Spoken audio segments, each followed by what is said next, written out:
Hello students, हम लोग phrasal verb को देखेंगे कि फ्रेजल वर्ब का इंपॉर्टेंस एसएससी के एग्जामिनेशन में बढ़ते जा रहा है, क्योंकि फ्रेजल वर्ब से रिलेटेड प्रश्न फिल इन द ब्लैंक्स में भी पूछे जाने लगे हैं, क्लोज पैसेज में भी एक आध मिल जाता है, और जनरल वर्ड में भी आपको सिनोनिम्स एंटोनिम्स के भी रूप में फ्रेजल वर्ब से क्वेश्चन दिए जा रहे हैं।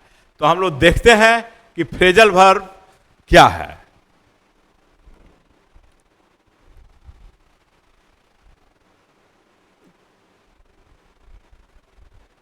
तो फ्रेजल वर्ब हम लोग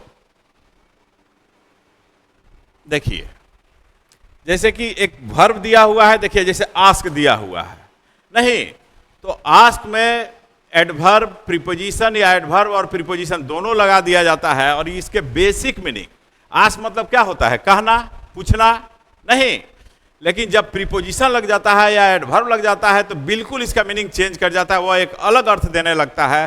that is called phrasal verb, यानी उस फ्रेज को हम लोग फ्रेजल वर्ब कहेंगे।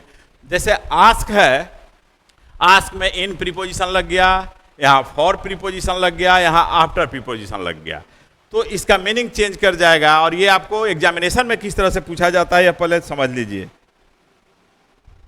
देखिए, अब जैसे कि आपको एक सेंटेंस दिया हुआ है, मान लीजिए ही ऑलवेज आस्क्ड मी, और यहां पर आपको ब्लैंक स्पेस रहेगा, ठीक है, और ब्लैंक स्पेस रहेगा और प्रीपोजिशन रहेगा इन, फॉर, आफ्टर, इनटू, इस तरह से 4। तो वाक्य में मीनिंग देखना होगा कि यहां पर किस अर्थ में आस्क का प्रयोग हुआ है, उसके अकॉर्डिंग आपको प्रीपोजिशन भरना होगा, फिल इन द ब्लैंक्स करना होगा। लाइकवाइज उसी तरह से आपको क्लोज पैसेज में भी एक आध फ्रेजल वर्ब से रिलेटेड स्पेस दिए हुए रहते हैं, ब्लैंक स्पेस। इसके अलावा आस्क इन दे दिया गया और पूछा जाएगा कि इसका सिनोनिम बतलाइए। सेंटेंस में दे दिया जाएगा और अंडरलाइन करके पूछा जाएगा कि what will be the synonym of that phrasal verb, ठीक है। सिनोनिम कहने का मतलब कि उसका सेम मीनिंग देने वाला कौन सा शब्द होगा। तो वैसी स्थिति में आपको मीनिंग जानना होगा सारे फ्रेजल वर्ब का। अब हम लोग देखते हैं, जैसे आस्क में जब हम लोग इन लगा देते हैं प्रीपोजिशन, तो इसका मीनिंग चेंज कर जाएगा। इसका मीनिंग हो जाएगा अंदर बुलाना, यानी किसी व्यक्ति को अंदर बुलाना, यानी इनवाइट टू कम इन। अब जैसे देखिए, she was standing at the gate, वह गेट पर खड़ी थी, but Sanjay did not ask her in, did not ask her in, लेकिन संजय ने उसे अंदर आने के लिए नहीं कहा, यानी अंदर नहीं बुलाया। गेट पर खड़ी रही लेकिन उसे अंदर नहीं बुलाया। तो यहां पर क्या हो जाएगा?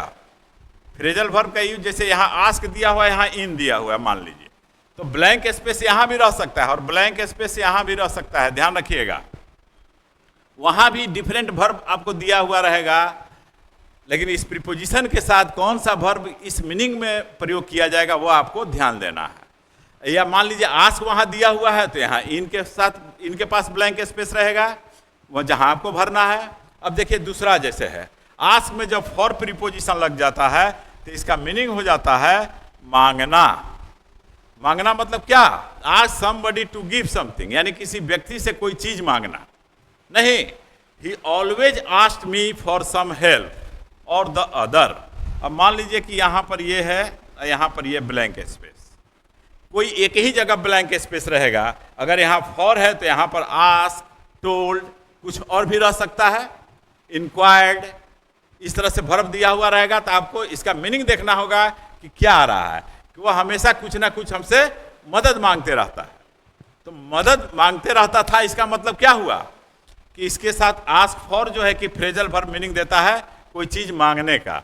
तो यहां पर अगर वर्ब के स्थान पर खाली स्थान रहेगा तो आस्क भरा जाएगा, यदि प्रीपोजिशन के स्थान पर खाली स्थान रहेगा तो फॉर भरा जाएगा, ठीक है। नेक्स्ट देखिए कि इसमें आस्क में जब हम आफ्टर लगा दिए तब इसका मीनिंग क्या हो जाएगा। तो आस्क में जब आफ्टर लगाएंगे तो इसका मीनिंग हो जाएगा किसी के व्यक्ति के बारे में हाल चाल पूछना। हाल चाल कहने का मतलब किसी के बारे में समाचार पूछना, यानी ask the news about somebody, किसी के बारे में समाचार पूछना। जैसे I asked after her husband's health, मैंने उसे उसके पति के हेल्थ के बारे में समाचार पूछा कि कैसा स्वास्थ्य है उनका। नहीं, तो यहां पर क्या है? आस्क्ड आफ्टर, और आस्क्ड आफ्टर का मतलब क्या हुआ कि किसी व्यक्ति के बारे में कोई समाचार खैरियत पूछना, ठीक है। तो इस तरह से देखते हैं कि डिफरेंट प्रीपोजिशन जब वर्ब में लग जाता है तो डिफरेंट मीनिंग देने लगता है, that is called phrasal verb. और फ्रेजल वर्ब से रिलेटेड प्रश्न आजकल एसएससी के खास करके एग्जामिनेशन में बहुत पूछे जा रहे हैं, भिन्न भिन्न तरीके से पूछे जा रहे हैं। फिल इन द ब्लैंक्स के रूप में भी रहता है, क्लोज पैसेज में भी रहता है। अब यूं कह लीजिए कि अंडरलाइन कर दिया गया फ्रेज को, अब पूछा जाएगा कि बताइए इसका समान मीनिंग देने वाला कौन एक्सप्लेनेशन है ABCD में।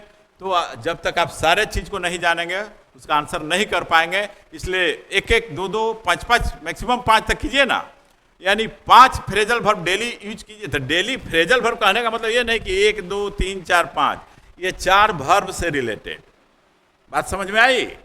यानी कि आपको 20-25, हालांकि बहुत सारे वर्ब्स के साथ तो बहुतेरे प्रीपोजिशन और एडवर्ब लगते हैं और अनेकों फ्रेजल वर्ब बनते हैं, लेकिन हम जो आपको यहाँ लेकर के परोसेंगे, बतलाएंगे, सिखाएंगे, समझाएंगे, वही रहेगा जो आपके एग्जामिनेशन में पूछा जा सकता है और पूछा जाएगा। समझ में आई बात? That's all. Thank you. Wish you all the best.